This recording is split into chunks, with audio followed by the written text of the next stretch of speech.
We want to call this meeting into order.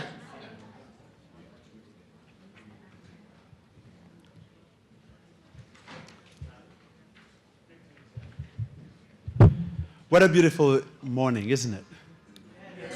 With a little bit of melancholy, but out of melancholy is born greatness, isn't it?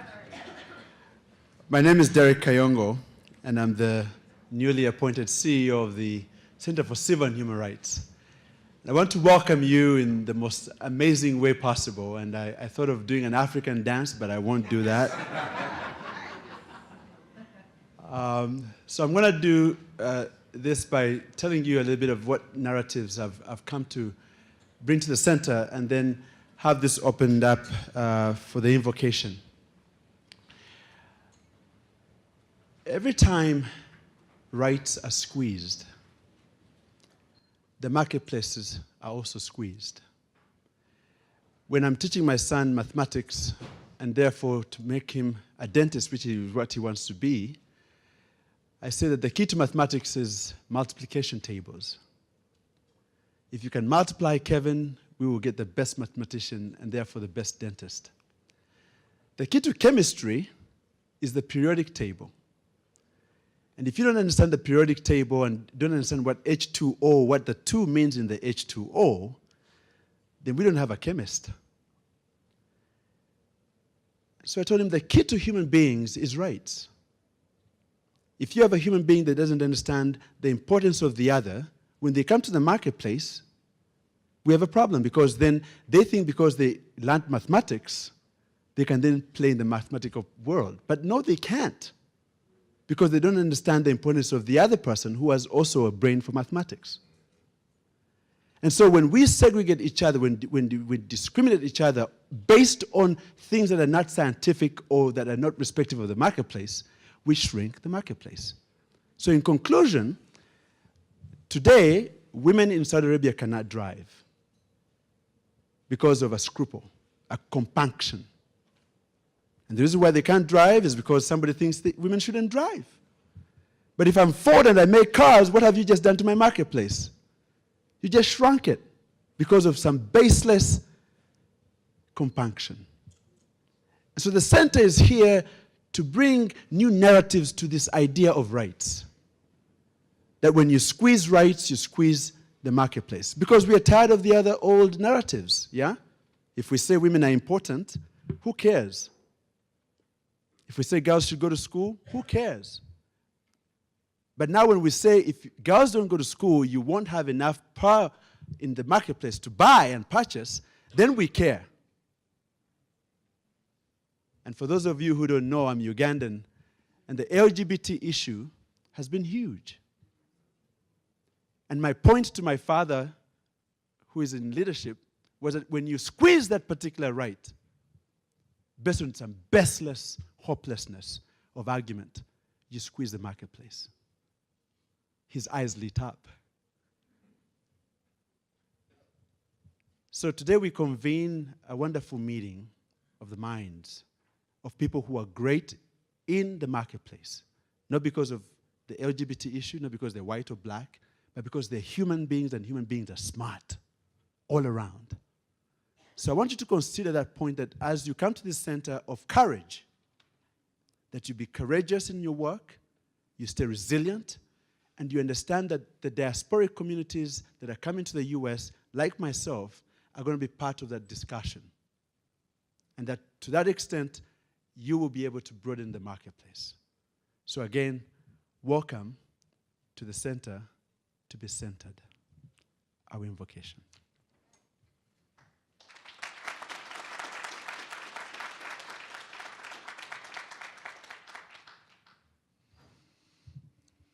Good morning. Let us pray. God, divine presence and creator of all things, we come at this time to ask blessings upon our moment together, our fellowship, our community, our state, our leaders, and even our aspirations for a more perfect union. We are here to ask blessings upon all who contribute to the essence of our American value of democracy and equality. We pray for those who are committed to the advocacy that provides opportunity for all of us to become equal and for all of us to have justice no matter who we are, where we are, or where we are going. And in the words of Dr. King, let us be committed to the creation of the beloved community. May we be so inclined not to only fight for social justice and social change, but may we fight for a love that turns our enemies into friends. May we commit to an agape love that seeks to have goodwill for every human being. May the inherent dignity and inalienable rights of every woman, man, boy, and girl be honored. May all our people, especially the least of these, flourish in our blessed state of Georgia and the United States of America. We celebrate the spirit of our ancestors, which have allowed us to move from unborn hopes and a history of more liberty for those who are oppressed and in pain. God, may we not digress. We thank you that our living and our work are not in vain. So, for every mountain, give us the strength to climb. For every valley, give us vision to remain diligent. And for every struggle, even the struggle against the terrorism of discrimination, wherever it is found, may we never give up. Standing in this sacred space that honors the civil and human rights of all humanity, we thank you. In the almighty name of all that is pure, righteous, and good, we pray this. Amen.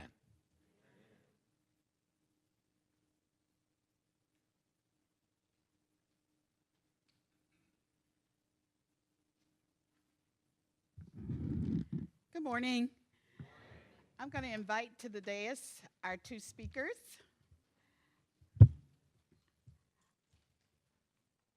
This section, we're going to talk about protecting civil rights and religious freedom. And what better way to do that than to have two great attorneys who are walking in the way of Thurgood Marshall.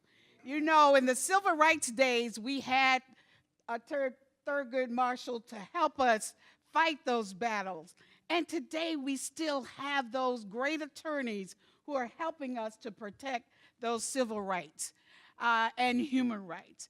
And I'm not going to prolong by long biographies because they have long biographies, but I want to hit some of the highlights. Our first presenter will be Mr. Wade Henderson, who's president and CEO of the Leadership Conference on Civil and Human Rights and of the Leadership Conference Education Fund. Now, that organization, the Leadership Conference, of course, has been working diligently through its diverse membership of over 200 national organizations that come together to work to protect the rights of all human beings in the United States. And I can tell you that I've worked with Wade on, may I call you Wade, on voting rights, on educational issues, educational equity. And I tell you, it's so great to have such a partner that will stand and help you fight. When you're here on the ground, you need those legal minds to tell us the right way to go. So I am just honored that he is one of the partners with us as we fight this battle for civil and human rights. Now, his biography is long, as I said. We're technologically savvy, right? Everyone can Google Wade Henderson, and you will find out everything you need to know about him. But I can tell you, he is one of the great legal minds of this century and has certainly done so much to protect civil and human rights in not only Georgia for us, but across this nation. So Wade Henderson of the Leadership Conference.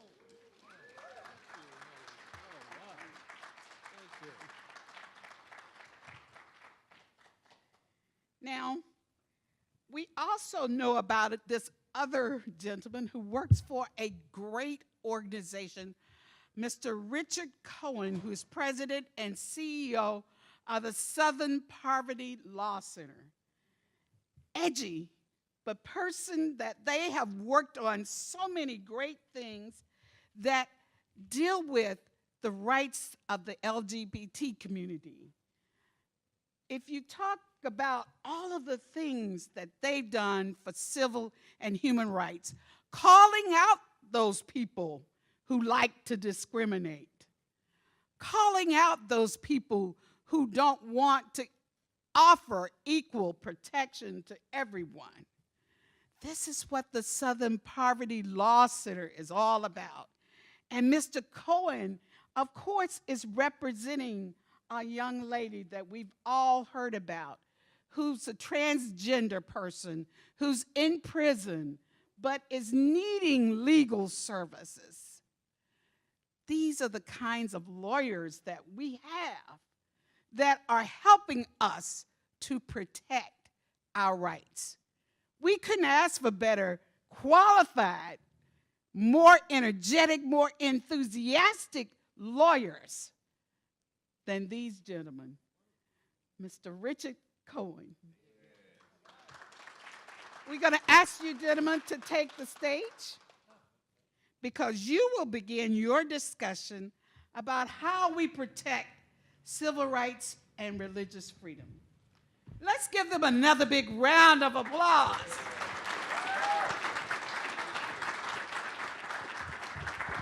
Wow. Good morning, everyone. Helen, that was quite an introduction, both for me and for Richard. And can we take you around with us when we when we go from place to place? Good morning, everyone. As Helen said, I'm Wade Henderson. I'm president and CEO of the Leadership Conference Education Fund and the Leadership Conference on Civil and Human Rights. The Leadership Conference is really the nation's oldest and largest civil and human rights coalition, with more than 200 national organizations working to build an America as good as its ideals. Now, Helen, you are just a phenomenal leader. And the truth is, the Georgia Coalition for the People's Agenda and the Leadership Conference have a long and close relationship. Helen's leadership, as you've heard this morning, but if you know anything about her, her leadership is just remarkable. And this state is a much better place because of it, and the organization she heads. The same can be said about the National Center for Civil and Human Rights and its remarkable leader, Derek Kayango, and the LGBT Institute here, headed by Ryan Romerman, both of whom made today's event possible. Is Ryan here? If he is in the room. Oh, there you are back there. Just wanted to acknowledge you, Ryan, for the great work that you have done. But Georgia is also a much better place because of dedicated advocates like those here in the room. There's a tendency to view the world in ahistoric terms, but not here in this room.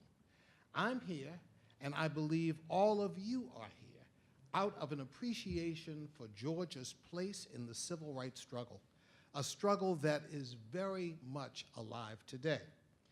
Now, it can be tempting to view history of this struggle through rose-colored glasses, to remember the work of Dr. King, but to forget the ardent segregationist Senator Richard Russell, who helped spearhead the Southern Manifesto that made integration and progress on race so difficult. But you know all too well that the reality is not quite so simple. It wasn't then, and it isn't now.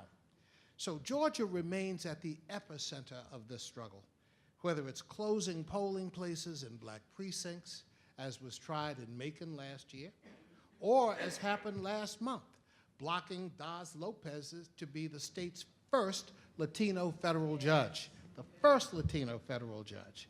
And while this is not a partisan issue, civil rights is a national issue, not a partisan issue, I have to say that Senator Perdue blocked Lopez's nomination for the Northern District of Georgia, simply for his association with a bipartisan Latino organization, the Georgia Association of Latino Elected and Appointed Officials, known as GALEO. Now, or, as we're discussing here today, the introduction of more than a half dozen bills right here in the Georgia State Legislature to sanction the denial of equality for LGBT individuals and others. Now, today, the Leadership Conference Education Fund is releasing a report entitled Striking a Balance, which shows that these recent religious exemption bills, which sanction discrimination under the guise of religious belief, are just the latest manifestation of a familiar, cynical strategy to use the sacred shield of religious liberty as a sword to attack civil and human rights. Now, as Mark Twain is said to have remarked, history doesn't repeat itself, but it often rhymes.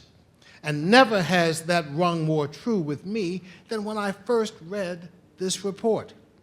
While religious liberty is a fundamental American value, so-called religious freedom bills like those recently introduced in Georgia, in Congress, and in states around the country, and seen in the Supreme Court cases like Burwell versus Hobby Lobby, and this term's Zubik versus Burwell, have historic antecedents in the opposition to women's suffrage and equality, racial integration, interracial marriage, the acceptance of Asian immigrants, the Americans with Disabilities Act, and even the abolition of slavery. What is now often called America's original sin, slavery, was once justified by Confederate President Jefferson Davis as, and I quote, established by decree of Almighty God, unquote. That belief was echoed a century later by Bob Jones Sr. of Bob Jones University in South Carolina, who in an Easter Sunday sermon years in 1960 called God, and I quote, the author of segregation. It was also the focus of a case that, with one of my favorite names of all, in which a South Carolina businessman claimed that his Baptist faith demanded that he resist integrating his barbecue restaurants under the Civil Rights Act of 1964. That case was named Newman versus Piggy Park Enterprises. Okay? Who knew? But this theology-based opposition to equality wasn't limited to attacks on African Americans. A Virginia judge in the criminal case against Richard and Mildred Loving, I don't know if that name strikes a bell, but Richard and Mildred Loving hold a place in our hearts, cited God as an authority on the matter of miscegenation between any two races, writing that, and I quote, Almighty God created the races white, black, yellow, Malay, and red, and he placed them on separate continents. The fact that he separated the races shows that he did not intend for the races to mix. So much for the great theology of our times, right? Opposition to Chinese and Japanese immigration was often justified as a bulwark against pagan or Shinto influences over young people, which should sound familiar to those who have paid attention to today's calls to establish a registry of American Muslims or to ban Muslim immigrants from even entering the United States because they will pursue Sharia law to overcome Christian values. Nonsense. Religion is also often cited as an excuse to keep women in their, quote, natural roles, and has been used to deny suffrage, the Equal Rights Amendment, and, as we saw in Burwell versus Hobby Lobby, even reproductive choice. So even people with disabilities have faced discrimination hidden behind religion, as when private transportation companies use religious arguments to deny access to the blind and others who rely on service dogs. And today in Georgia and nationwide, we see religious arguments being made to deny equality under the law to the LGBT community.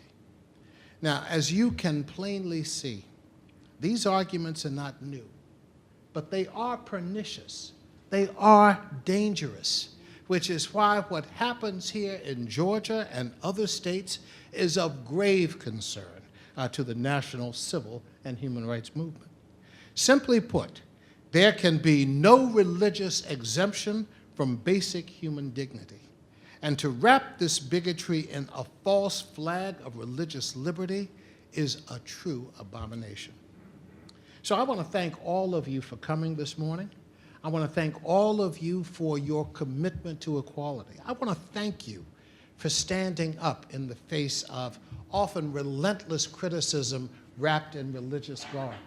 The fact that you are unwilling to accept a state like Georgia or a country like the United States from walking that path speaks volumes of the basic American values that you help uphold every day by your resistance to this movement. So I want to thank you. It's now my great privilege to turn the podium over to my friend and colleague. I have to say, we did share a fabulous introduction, Richard, so I feel even closer to you. Richard Cohen is the president of the Southern Poverty Law Center in Montgomery, Alabama. Please join me in welcoming.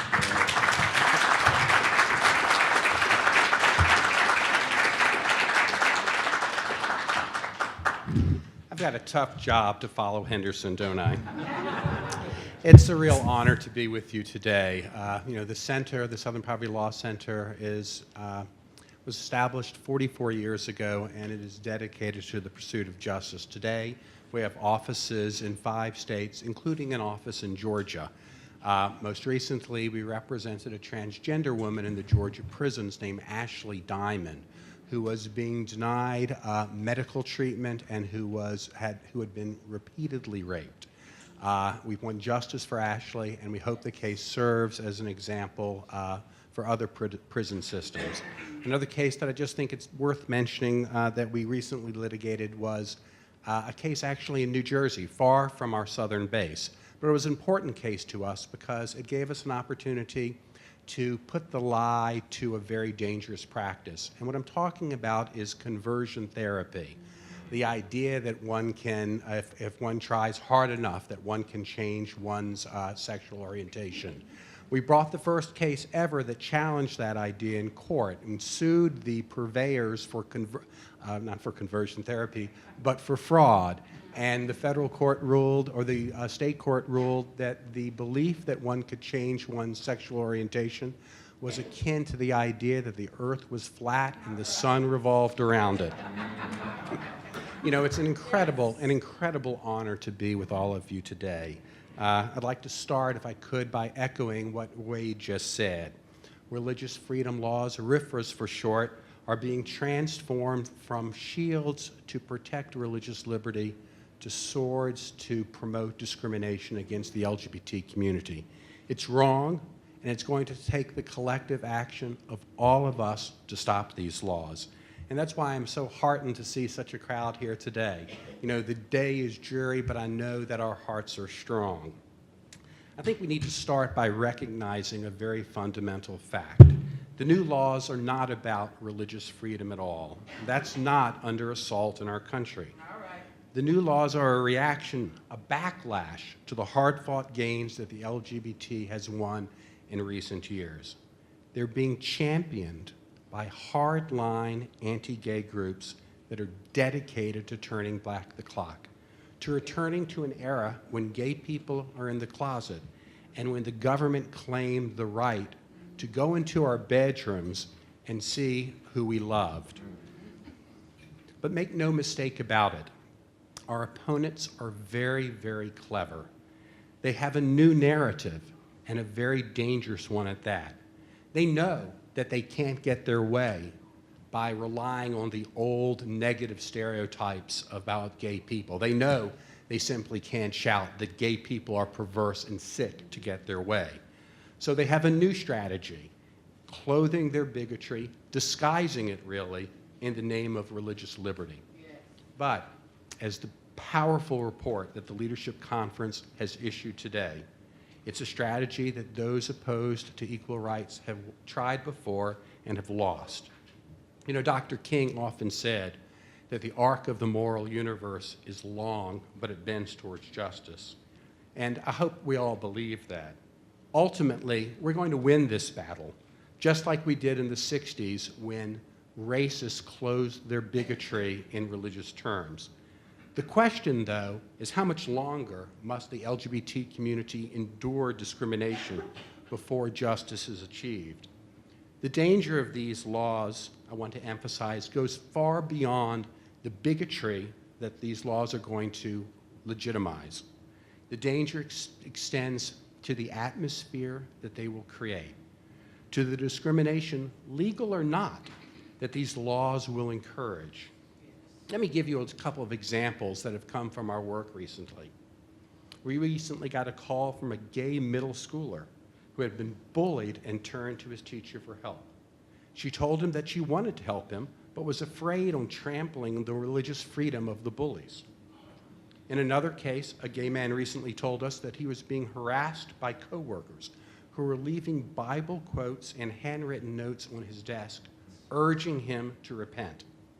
His supervisor, he told us, was sympathetic, but refused to intervene because, he said, he had to respect the religious freedom of the other employees. I'm sure that many of you have heard similar stories or endured similar kinds of discrimination. Now, none of the discrimination that I've just described would be upheld in court, even if all the RFRA laws in the world were passed.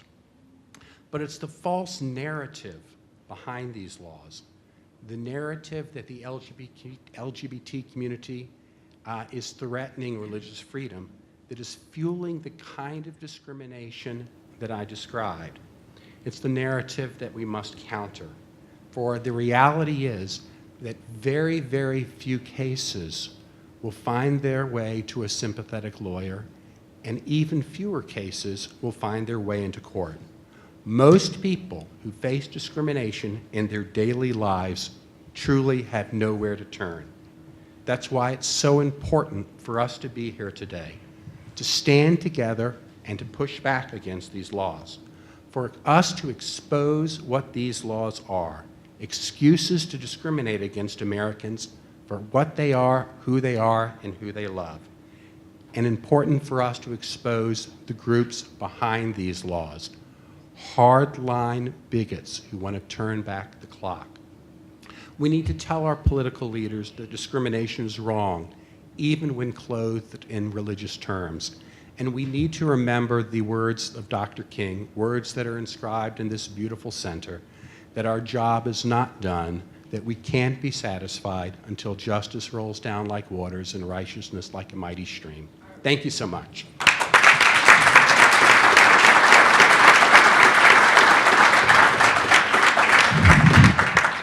Thank you so much for your words, and thank you for being with us here today. My name is Ryan Romerman. I'm the Executive Director of the LGBT Institute here at the Center for Civil and Human Rights. We're now going to take a few questions for Richard and Wade, and I know Aaron will be coming around with a microphone. So if anybody has a question, feel free to raise your hand. Just one warning, we only take very easy questions. Wade will take the hard ones.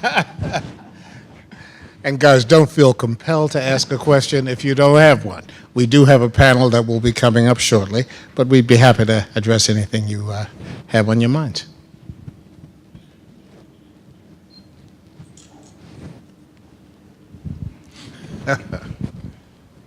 Hi, I'm Aaron Swenson. I am a Presbyterian minister and a member of Atlanta's transgender community.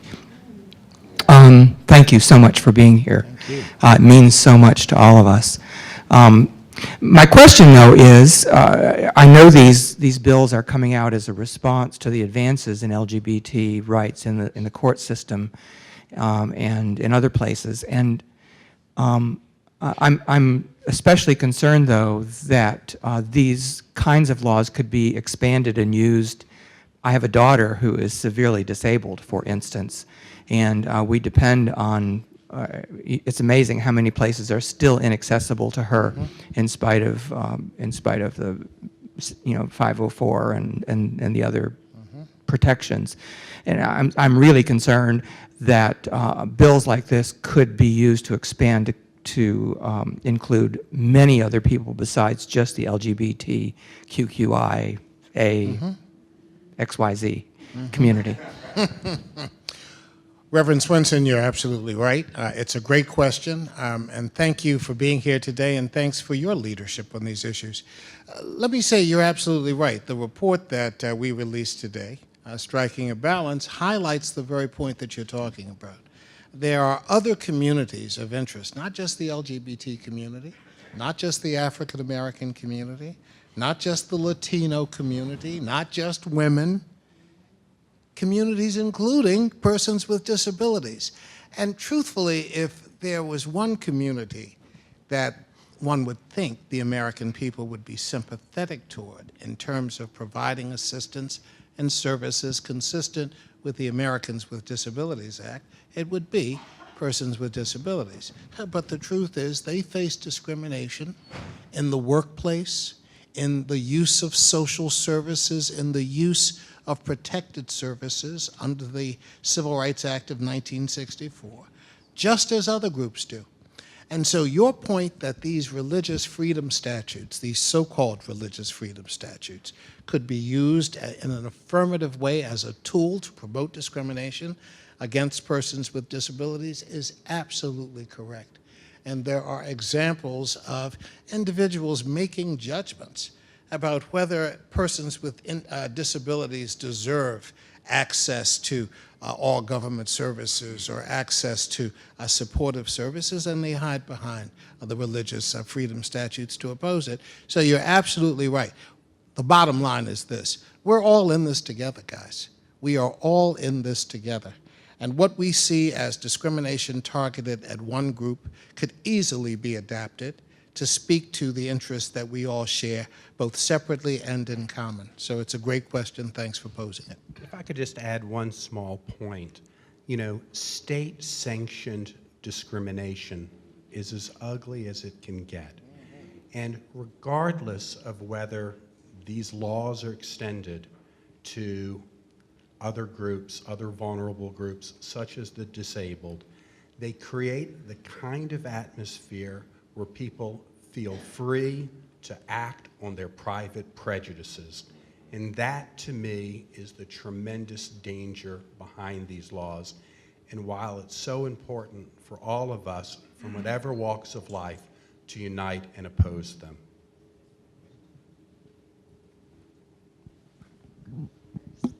I have a question. My name is Jerry Gonzalez. I'm executive director of Galeo. It's pretty well known that the Ku Klux Klan is a Christian organization. So under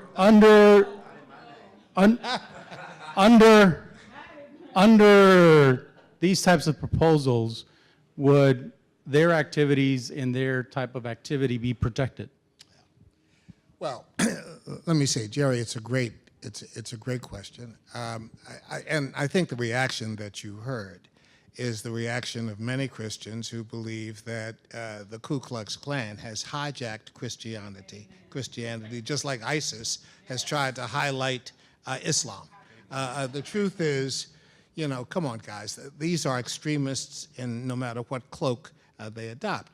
But certainly, the Ku Klux Klan has made it its name by dressing in white robes, flagrantly displaying symbols of Christianity and crosses, even walking down Pennsylvania Avenue in Washington, D.C., the Avenue of the Presidents, in 1926, marching down Pennsylvania Avenue in the shape of a cross. Okay, the truth is they are no more Christian than, you know, the avowed atheist is Christian, all right? But what this does, and I think Richard is absolutely right, these statutes give legitimacy to personal biases and personal hatreds. And they cloak those hatreds in a sort of false respectability. that because you profess to have a Christian belief, you're doing something in the name of Christianity. And as I said, they are no more Christian than ISIS is Islamic. The truth is they're extremists, and they have to be called out for what they are. But the statutes do have the danger that you've talked about. They give a cloak of legitimacy to what is otherwise state-sponsored discrimination, and we should never accept it. If I can add one point, at the center, we do an annual count of hate groups across the country. And one of the things that we saw this past year was an increase in the number of Klan groups because of the reaction to taking down the Confederate flag in South Carolina and elsewhere. But the truth of the matter is, when the Klansmen come in their robes, we all know what's coming. It's the haters in business suits that scare us more. Groups such as the Family Research Council that routinely vilify the LGBT community with known falsehoods, yet have influence in Congress. It's those groups that I think we need to be especially alert to, because I think we all understand the danger from the Klan. And with that, we are actually going to move to the next phase of our panel conversation. Thank you. Can we please give a round of applause to Wade Henderson and Richard Cohen. I'd like to bring up to the, thank you. I'd like to bring up to the stage here our next panel, Francis Johnson, State President of the Georgia NAACP, Stephanie Cho, the Interim Executive Director of Asian Americans Advancing Justice Atlanta, Jerry Gonzalez, Executive Director, the Georgia Association of Latino Elected Officials, Monica Simpson, Executive Director of Sister Song, and it will be moderated by Jeff Graham, Executive Director of Georgia Equality.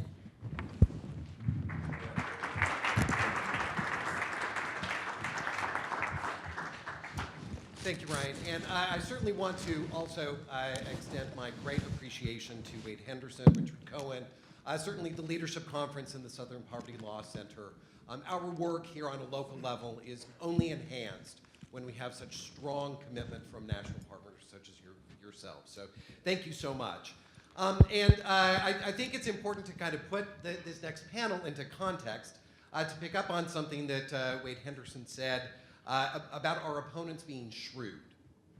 At about 10:35 this morning, as we were starting to check folks in, we found out that the Senate Rules Committee today was going to be hearing the First Amendment Defense Act. That hearing had concluded before the opening comments had been completed today. So this is how they feel they need to operate here in Georgia. To have hearings on legislation that could affect the lives of tens of thousands of people without proper notice and at a time when people cannot actually get there to defend their own rights.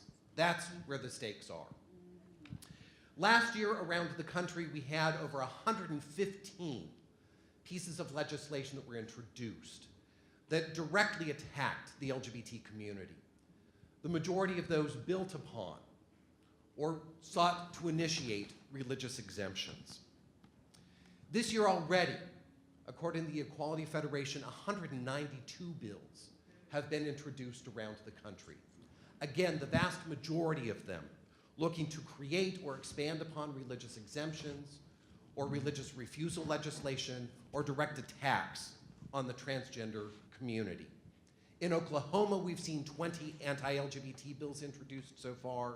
In Virginia, we've seen 17. Here in Georgia, we are up to 7, with more that we anticipate to come in the next few weeks. So we need to be unified as a community, to understand what is truly going on here in Georgia and around the country.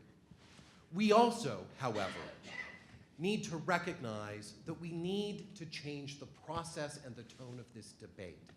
It's not just enough to say no. There are some real fears that some members of the faith community have expressed, and I think it's important that we try to find some ways to bridge that gap and reach out to them as well. That is why we are very pleased that after several years of conversation, last week, House Bill 849 was introduced with bipartisan support to establish the Georgia Civil Rights and Public Accommodations Law. Now, make no mistake about it, this law is not a good law. The legislation is far from adequate. It leaves many folks vulnerable, including women, the LGBT community, and people with disabilities. But for the first time since these debates started 3 years ago, we have had a group of bipartisan legislators that have said, let's try a different approach in Georgia. And over the last few years, as we've talked about it, many of my colleagues have questioned why communities of color that are already protected under federal law would be interested in a statewide civil rights law here in Georgia. But I think if you also look at what happened this last week, with a sitting legislator defending the KKK, with one of the highest ranking officials at the Department of Education allowing his Facebook page to spew racial hatred and homophobia. We know that passing legislation here in Georgia that would reinforce the federal civil rights law and extend protections to the communities that are not currently covered under federal law is more than just making a statement. It is saying that Georgia is making a choice to move into the future and rejecting the shame, the damage, and the hatred of the past. So now, it is a great pleasure to hear from the following individuals that represent amazing organizations doing some incredible work here in Georgia on all of these issues that we care so much about. So now I'd like to just turn it over to the panel, and if you could begin, we'll start with Jerry and just go down the line. Tell us just a little bit about your organization, and then explain how you feel that religious exemptions, this concept of so-called religious refusals or religious freedom bills, can have damage to the members of the communities that you represent. Jerry? Thank you, Jeff. My name is Jerry Gonzalez. I'm Executive Director of GALEO, the Georgia Association of Latino Elected Officials. And our organization focuses on promoting civic engagement and leadership development of the Latino community all across this great state of ours. I want to take a moment to just sort of identify, I am an openly gay man.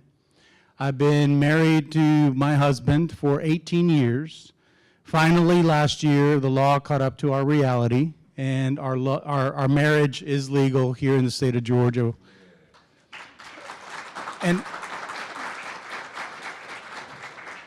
I want to say that because there are many LGBT folks working in the immigrant rights movement that are essential to the great fabric of the immigrant rights movement and great fabric of the Latino community.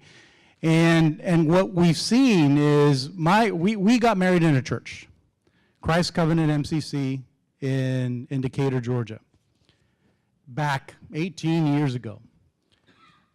But my faith wasn't protected based on the laws that we had at that time. So which agency of the government is going to say which faiths are the golden standards of what should be abided by and what should be protected and which ones won't? We're saying that the Klan is an extremist organization, but they're claiming that they're a Christian organization as well. So who's going to decide which religions are going to be the religions that are going to be upheld and protected under the law and which religions will not be? Because really this is what this slippery slope is going towards. Back when we started as an organization was at the peak of anti-immigrant sentiment and anti-Latino sentiment in this state. It was a very ugly time that we had at that point. And we had a panel discussion at Clark Atlanta University where we invited the main proponent of the anti-immigrant legislation at the time, Senator Rogers, along with other panelists. One of those panelists was Miss Sadie Fields. She was the Christian Coalition head at that time. And the question came to her, and I remember it crystal clear. came to her and said, why are you, as a Christian coalition head and heading up the Christian faith, why are you opposed to illegal immigrants and them being here and finding a solution? Her response was this, and she said, the God I worship, the God I love, abhors chaos. The God that I worship loves law and order. And because illegal immigrants are here in violation of the law, we must make sure that we do everything that we can to remove them from being here because they're breaking the law. So that reminds me, and historically, and the report does a really great job of that, where law and order has been used, law and order and religion has been used to discriminate against people. It used to be legal to own people. It used to be legal that women were considered property. It used to be legal that many of these things. And so religion particularly also has been used to discriminate against immigrants. And it is a slippery slope that we start getting on, I think, if we start doing these types of things that squeeze rights, as Derek Kayango mentioned earlier. When we do that, we harm ourselves as a democracy, we harm ourselves as a society, and I think that that's not the right way to go about doing this. So that's why we're here. It's important to us. It's important to me personally, but it's important to make sure that we do stand up against these types of efforts to squeeze rights away from people. Thank you, Jerry. Monica? Good morning, everybody. So yes, I'm Monica Simpson. Hey, that was great.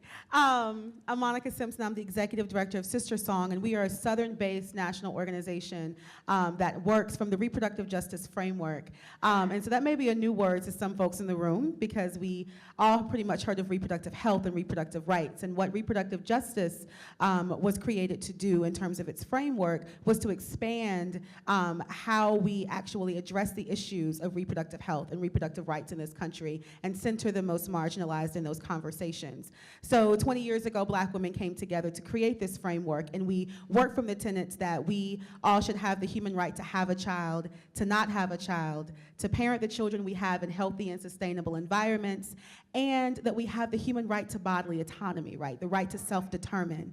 And so this conversation is so critically important to those of us who work in reproductive justice because we know that the Hobby Lobby case was a catalyst for a lot of what we see happening right now. We know that it was the lives of women, the bodies of women, that this religious freedom conversation is now coming and festering into something that is becoming absolutely insane. And that's why we are very much invested in the conversation. You know, when we think about like how this impacts our communities. Well, it already has impacted our communities, right? Like, I mean, the Supreme Court ruling was definitely a huge blow, you know, to the reproductive justice, reproductive health and rights movements. And as we look at this being an opportunity for them to deepen that and to spread that and to make it more difficult for our communities, for women to actually get the reproductive health care that they need, the reproductive health care that they deserve, this is why we have to be in this conversation, on the front lines of this conversation as well. As we think about what the landscape of what the landscape of Georgia is for women, for those who are, you know, taking care of families and children in this state, there's a lot that folks are really, really coming up against, right? We're looking at access issues. We're looking at the fact that there are still many, many barriers for most people to have access even to the health care that they need. When we look at the fact that we're coming off of the Roe v. Wade anniversary, but since 2010, this war on women, as they call it, has just, we've seen bill after bill, legislation after legislation that continues to put barriers to reproductive health care in this country. So this is not something that's going to get smaller for us. It's going to get larger for us. It's going to expand for us. And as we think about what's going on in the legislature and how these religious bills and things like that could actually be an open door for so many more barriers to access, we have to remain at the forefront of the conversation. So that's why we're here. That's why we're connected to this issue, and we support the work of amazing organizations in this state that are working at the front lines, like Feminist Women's Health Center, Women Engaged, Spark Reproductive Justice Now, who are rooted in this reproductive justice framework and working for our community. So our support is about holding as much as we can as a national organization to raise this issue and awareness and to bring these intersections together, because the fact of the matter is, you know, Audre Lorde has this amazing quote that I use all the time. We can't have single issue movements because we don't live single issue lives. And so if we look at this from just a single issue of only affecting the LGBT community, which I know that we're not, but not also addressing the ways in which these RFRA bills actually impact a plethora of communities and has the ability to actually impact communities we haven't even thought about yet, we have to make sure that we're doing this from an intersectional perspective, that we're all at the table and that we're all working at this to make sure that this is not going to impact our communities in the way that we don't want it to. So that's why we're here. Thank you, Monica. Hi, I'm Stephanie Cho. I'm the Interim Executive Director of Asian Americans Advancing Justice in Atlanta. We're part of a national network in LA, in the Bay Area, Chicago, and DC. And we just joined, and what we are here in the South is a very important organization because we are the only organization that's working on the civil rights of Asian and Asian Americans in the South. And that it also includes North Carolina, South Carolina, et cetera.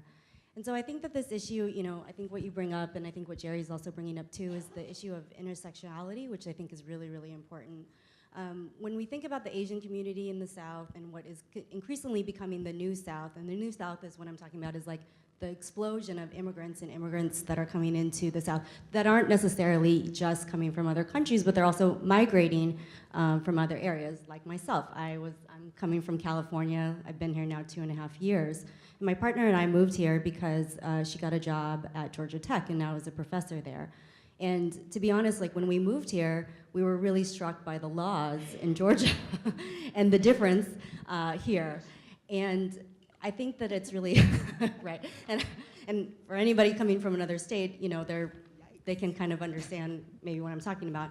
I'm also, you know, queer, and I'm a mom too of like a really young daughter. So it's really been interesting to sort of see the political landscape here and just sort of see the importance of educating folks around all the different pieces that this RFRA stuff could really impact. I mean, I think about, you know, the Asian community, you know, I'm sure a lot of you know, is the Asian community is huge. It represents like 100 different languages, you know, that's what we're talking about. We're talking about multiple different religious minorities when we're looking at that too. It's not just Muslim, it's also Buddhist, it's also Hindu, like, you know, expanding that sort of framework. And I think that it's important, I mean, we'll get to this question I think a little bit earlier, but I'm sort of like kind of sprung into this action mode is that it really needs to be more around sort of inter-ethnic work, doing also, let's see, I call interfaith work too, to really get the word out, because I think, you know, us in this room, I mean, we're all supportive of this work, which is great, you know, and I'm glad that everyone's here, but our goals and our sort of, our mission is to really get it out beyond us, beyond talking to other progressives, to be honest. You know, we really need to be talking in the churches, we need to be talking in the mosques, we need to be talking in like all of these other areas around, and then unifying that. We just had an event where we had it at a mosque, and it was, we had a rabbi, we had imam, and we had a Shin minister who talked, and they gave their perspective from all of these different sort of points of view, because what my worry is about these kinds of issues is that it's really targeting, the other issue that it is targeting, particularly now, is Muslims, and particularly like Islamophobia is really huge here. We've heard from different community members that that is like a really thing that they're very concerned about. We had an event that was this interfaith, beautiful event, but we had to think about security in a way that we never really had to think about before. And so just having like this, you know, lovely interfaith event, we had to actually think about like, what is our security plan, because we were scared, you know? And I think that the community sometimes, you know, like maybe there's a misconception that, you know, Asians are quiet or docile or something like that, but I don't think that that's necessarily true, but we are scared with some of the things that are coming up. And I think a lot of communities are too, but I think it's really our work of this sort of organizations working here together to really fight for what we believe in and really to come up with some creative plans, not just to look at it from one particular point of view, but from like multiple point of views.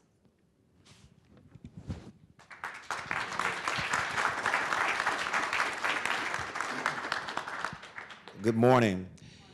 My name is Francis Johnson, and I am president of the Georgia NAACP. I also approach this conversation as a pastor who pastors outside of Atlanta in South Georgia, rural Georgia, and has done so for the last 18 years, as well as an attorney who practices in this state and who has taught on constitutional issues in some of the colleges here in Georgia. The NAACP is celebrating its 107th anniversary this year. We've had an unbroken presence in this state since 1917. And so in a real sense, we gather as a part of this conversation because we must. It's a part of who we are, that we were never interested in saving just one room in the house. We were interested in saving the whole house. And so we must be about that work, essentially. Our problems are in the intersection, and our solutions must be there as well. That really we gather under the shadow of what we have gathered throughout the narrative of this country, the shadow of white supremacy. That's what we gather under, and the threat against white supremacy produces a fear, and that fear is expressed through the phobias that have been talked about and is reflected in the isms that we all have to deal with because of a fear of a loss of traction in white supremacy. That's essentially what this is about. The exclusion of others for the continued benefit and privilege, political privilege of white supremacy. Politics is who gets what, when, where, and how. And that's what this is about. It's another stale argument and a long, stale, cold, dead argument based on a lie that will ultimately fall, but it won't do it unless we push it down, destroy it, and kill it. And we can. So in a real sense, the NAACP is here because we have a history that demonstrates when people come together and we fight, we can win. The NAACP is here because I am deeply concerned that a failure to unite will not only continue retrogression on all of the other issues that we are dealing with, but will set our country back. So we must be about the business of remodeling our democracy always. And I think that there are others who are like-minded, and we're in what my friend William Barber in North Carolina calls, and we call together, a third reconstruction of this country. And so may we get busy about that work. Thank you for the question.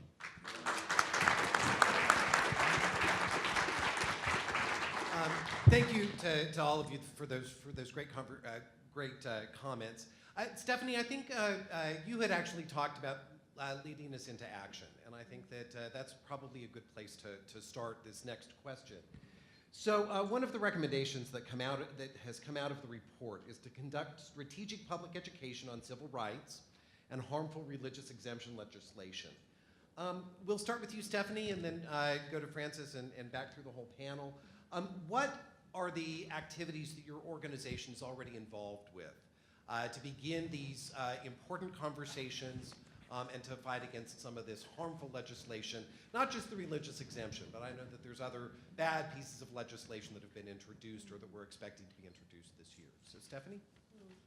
I think with the RFRA, we have, obviously we're opposing all of RFRA, but I think one of the ones that we're really concerned is HB 756, which allows businesses to refuse service based on religion.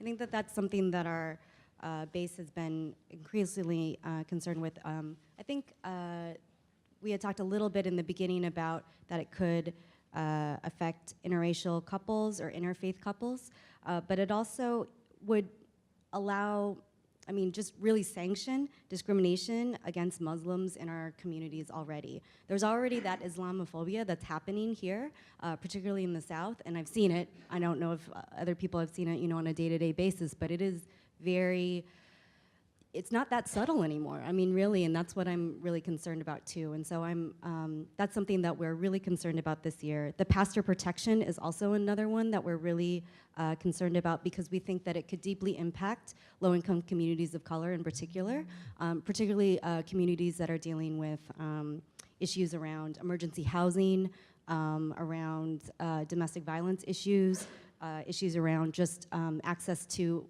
Folks already have issues like in the Asian and Asian American community around language access, and so if there's this other barrier around it too, that really concerns us. And then as far as like other action pieces, I think, you know, the conversation around building that wide coalition, which I think is mentioned in the report, talking about education pieces, I encourage us all to do more work around interfaith work. I think is really, really important. We started doing some of it, and I think that it's really important to keep and continue doing that. And then, of course, an aggressive legislative strategy, which is already happening in coalition work, but just also to think about, you know, not just this game like in 2016, but in 2017 and in the future. Thank you. Francis? Well, our work is to simply make it plain. I know we get into our organizational speak and as public policy advocacy groups, but our job is really to make it plain. The NAACP accomplishes its mission in 3 ways: through public policy advocacy, so raising awareness about these insidious pieces of legislation in this iteration. I mean, they come all the time. I'm sort of reminded of Sterling Allen Brown's poem on Old Limb. They don't come by ones, they don't come by twos, but they come by tens. And so each legislative session, there's another glut of these sort of bills that are really come out of white fear against traction against white supremacy. So we have to fight against it each and every year, and we have to raise awareness about them. We accomplish our goals through direct action. That means putting people's feet in the street, in the halls of the legislature, in city halls and in county commission meetings and boards of elections where they're trying to shrink the ballot, fetter the ballot, block the ballot, purge the ballot, all the other things that they're doing to make sure that people can't have a right to participate in the search for the common good, so direct action. And then litigation, that we have to prepare for these battles. I shall never forget being a student at the University of Georgia Law School when we were first gearing up for the battle on, we didn't even call it same-sex marriage. We called it was something else, and we were just talking about hypotheticals. We realized that that was a fight. We can't back away from the good fights. That's why I'm so proud to have Wade here and our brother Cohen from Southern Poverty Law Center. They understand that. We have to put our pennies and buttons together, call out those who support, those who have this agenda, corporate and otherwise, whether they are neighbors or supporters of our own organizations. And we have to be prepared to go into court and demonstrate that these are not consistent with the law and certainly not consistent with the American values that we all believe in. Thank you. Monica? Sure. Yeah, something just came, that was awesome. But so what are we doing? So as a national organization, what we really try to do is we try to first of all, make sure that we support the state-based organizations who are leading this fight from reproductive health rights and justice movements. We also try to do as much as we can to amplify this issue to a national stage, right? Because we know that when we can provide pressure, when we can actually put a spotlight on things, then we can actually also make some movement in that way as well. So we do that through media, we do that through writing stories, we make sure that we are, because we have a national training program that we run out of Sister Song, and so we make sure that these are conversations that we are leading in these trainings all across the country so that we can continue to provide opportunities for people to understand more, right? It's going back to advocacy, but also getting more eyes put on the South, more eyes put on Georgia about what's happening around this issue. But something really interesting came up for me as I was hearing my other 2 panelists here speak. around this particular issue is, especially from a reproductive justice perspective, when we talk about RFRA, it's almost like a challenge comes up for me, right? And that challenge is, how do we also beat back the really harmful legislation that is coming at us in terms of, access, barrier to access, really pushing back, a woman's ability to make decisions around her own body, her family, and also do RFRA at the same time, right? So it gets really, really challenging whenever you're kind of split into two different directions at one time. But what came up for me in this conversation so far is that it goes back to that intersectionality that I spoke about earlier, and it's like, how do we ensure, because I think that on our end, we understand the importance of leading a fight against RFRA. But when we talk about doing this coalition building, we all have to, just like, I forgot the brother who said it earlier, when he said that, at some point we had to get out of the bedrooms of those, right? I feel like we have to get out of the uterus, right, of women as well.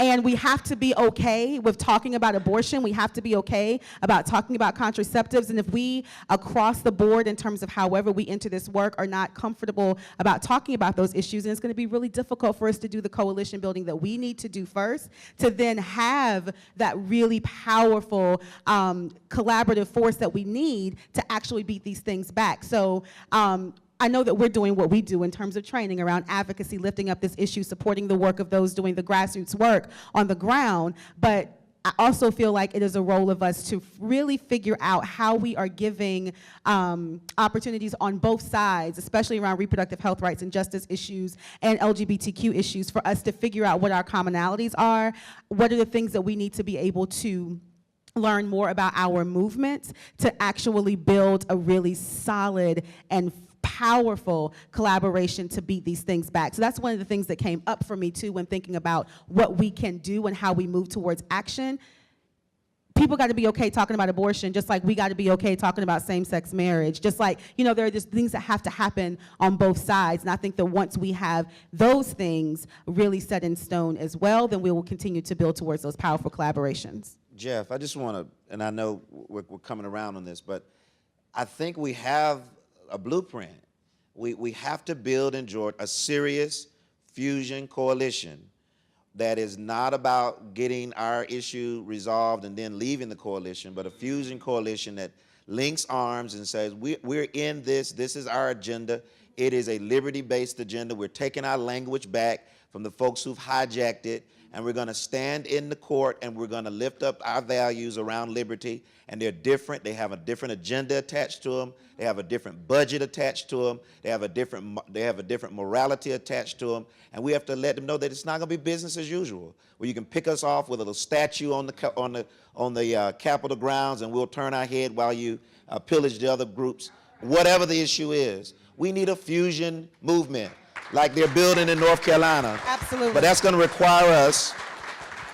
And this is a challenge to us, because we can't just speak to those forces against us. We'll speak to ourselves. This is an internal conversation. We have to be less concerned about our turf and our little portion of the nonprofit funding world, and we have to get out of these little silos where we function in our cliques, and we have to really be serious about this.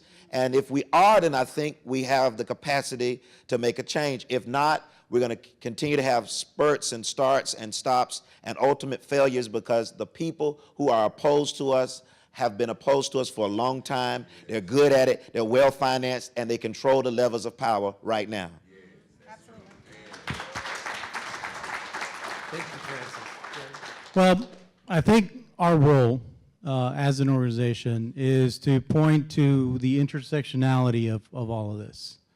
And today in Iowa, they're caucusing. And we're going to learn about what the presidential choices are for Iowans, a very, very white state that's not reflective of the rest of the country. But we're going to hear about their choices. And if you'll remember back when a certain candidate launched his campaign, he talked about Mexicans being rapists and criminals. And then he went after the disability community. And then he went after the Black Lives Matter community. And then he went after Muslims. And then he went after women. what we're fighting, as Francis has said, is we're fighting this process of creating the other. The other has been here a long time. We're a part, an integral part of this great country. And we must work to fight against that. And I agree with Francis, we do need to build a fusion coalition to make sure that we can move. It's the same agenda. You put a different flavor to it, but it's really the same agenda. It's about acceptance, it's about tolerance, it's about moving this country forward and embracing diversity that this great country has. And through that, I think that that is something that we can work all together on. Thank you. We do have a few moments if there's any questions from the audience. Sure.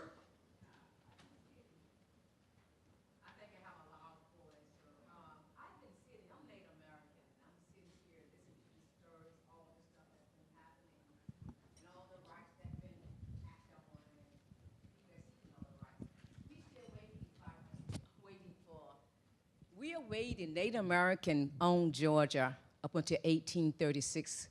In my community, I'm trying to get recognition. I don't have birth certificates. So while others are here just enjoying my country, we still trying to get our name on a sheet of paper that said that we exist in Georgia. Georgia, I have been around for 37 years as a grassroots indigenous activist. And I learned this is the worst place I've ever entered in terms of the social services accessibility. There's nothing that exists in Georgia for services for anybody. Each county has its own little stuff. If you do it in this county, it's not going to happen in the next county. You can't even get your tax statement. I was born in Georgia. And I was brought up at a time through the Ku Klux Klan where y'all talk about it. We lived through it as Native American, losing our land. Then I hear everyone talking about rights.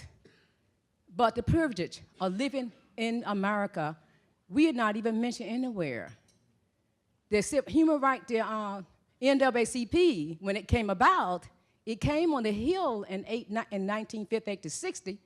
During that time, the Corps Armed Engineer came to my community and took all the artifacts while the rights, the civil rights of the blacks were being proposed. Meanwhile, when you got your rights, we lost everything. Birthright. We have no sovereign, we have no birth certificates in Georgia. Georgia refused to give the black Native American birth certificates to date. And I'm 68 years old. I got mine at 48. My sister, 83, who does not have a birth certificate. So I'm kind of baffled because I'm still waiting for 1836 to get an answer. So here you all getting something right now. Congratulations. Enjoy. Look, sister, so true. What that narrative teaches us is how serious this conversation must be, because the logical conclusion of the racism extracted against indigenous people and the logical conclusion of racism itself is genocide. What people need to understand, there can be no compromise with white supremacy, because the logical conclusion of it is the genocide of the other. And once we reconcile with that, then we can stop playing small political games of checker moves and start to really dismantle white supremacy. So I appreciate you laying bare the truth of Georgia and the truth of this country's original sin. Thank you, Francis. Monica, did you want to respond as well? No, I think that he said it beautifully. I just think that this just continues to speak to this need for us to really expand this table and to expand this conversation so that we do have those narratives, so we are able to hear all of the different ways and how folks will be impacted by these things. And so you said it beautifully. I can't say anything else. I'm just appreciative of you sharing your story and bringing that into this conversation. Is there another question in the back? Oh, I guess we're on here. Never mind. My question is, I think we live in a time now where young people are more socially aware than they have been for quite some time. But unfortunately, I look at the room and I see a population of 30 plus mainly. What are we going to do as a coalition, as a movement, as a people to get our young people more engaged? Because it's not because they don't want to be here. I don't think that they understand the tools of what it takes to be here.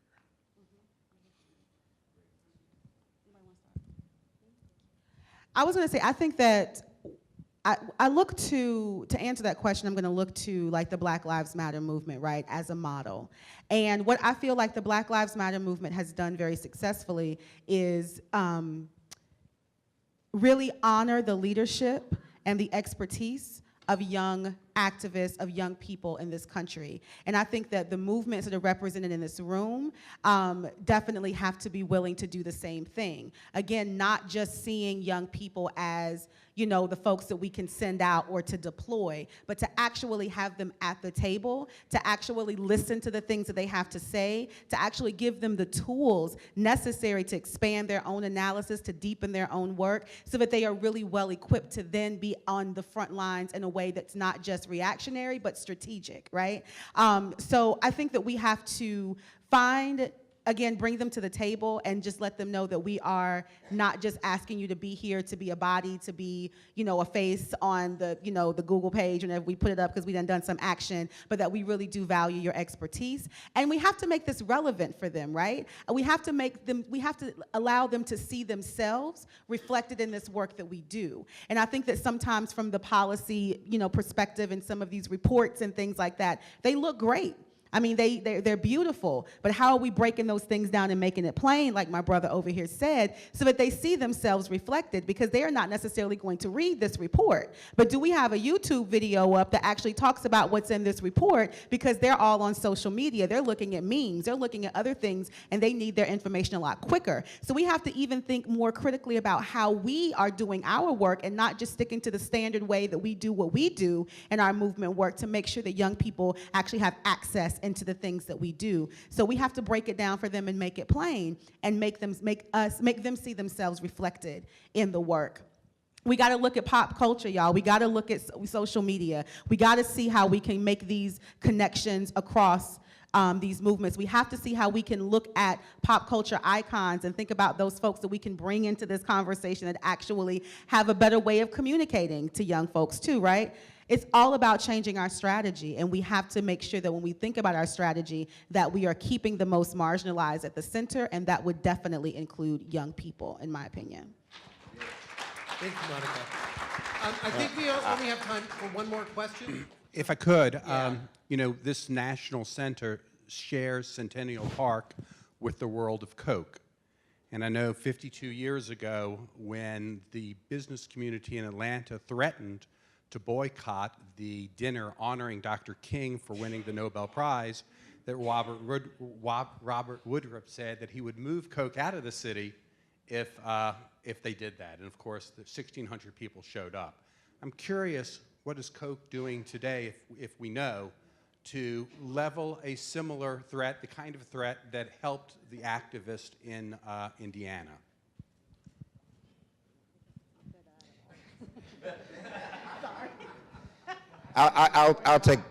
That's fine. Yeah, I will. Listen, it's a mixed bag. It really is, but not just Coke. I'm looking out the window and I can see Georgia Pacific, and I can see CNN, and I can look around. The body politic of this city is really taking the temperature of how well we will organize in the face of what we are up against. And they are hedging their bets, at best, is the way I can explain that. We all probably receive some support, but at the same time, the forces opposed to us receive some support too. I can look at that great stone that King referenced in 1963, that hot August day on the steps of the Lincoln Memorial, Stone Mountain of Georgia. Coca-Cola needs to divest its support for the Ku Klux Klan supporting Sons of the Confederacy, endorsing museum, so-called history center, which is a glorification of the Confederacy and white supremacy, out on that mountain. And putting a bell on the top of it after King is not going to cut it. So, and that goes across the board.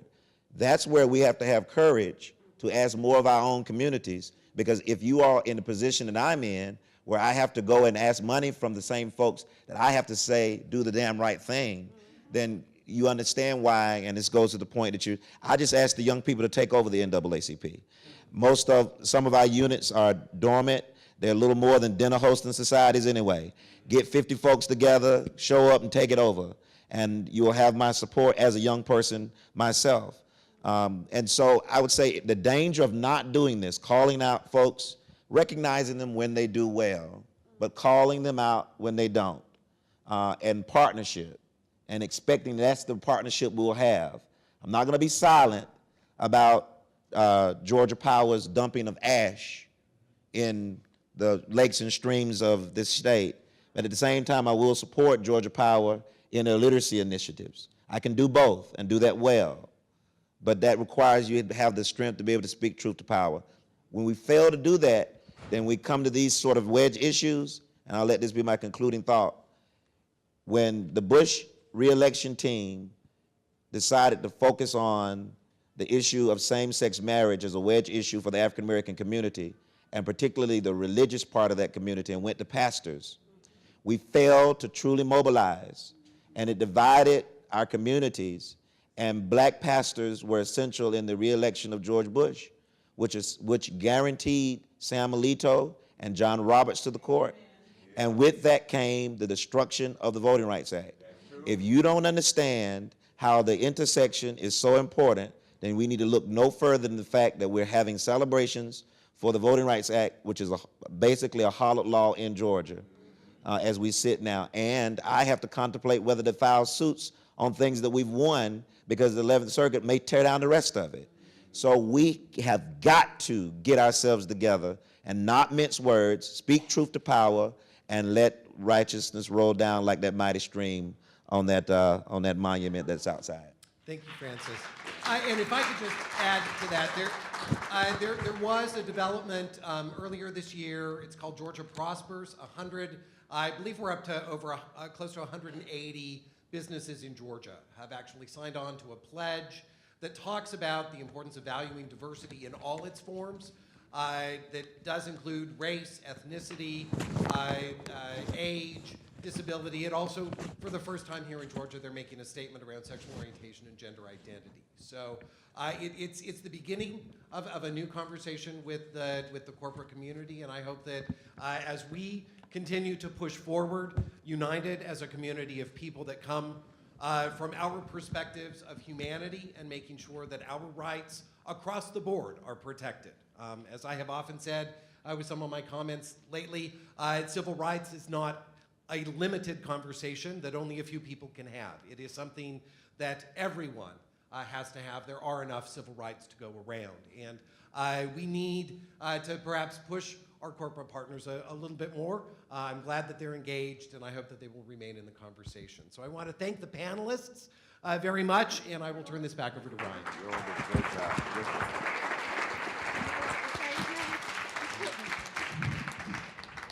Thank you, and thank you to our panelists and speakers and everyone assembled here, and those also on our live stream who have joined us today. The LGBT Institute at the National Center for Civil and Human Rights is the internal home and dedicated platform to explore critical issues regarding LGBT communities and intersecting identities around the world. And that is why the LGBT Institute is happy to host this event with our partner, the Leadership Conference Education Fund. Our role has been to provide a platform for intelligent dialogue as the civil rights and human rights community has come together for this important conversation. Today's event has helped us shine a light on a way forward and has opened our eyes with historical context as we seek to strike a balance. Thank you again for joining us today and for your commitment to take the protection of every human's rights personally. And now, if you will join us for a reception, we would love to treat you. Thank you so much.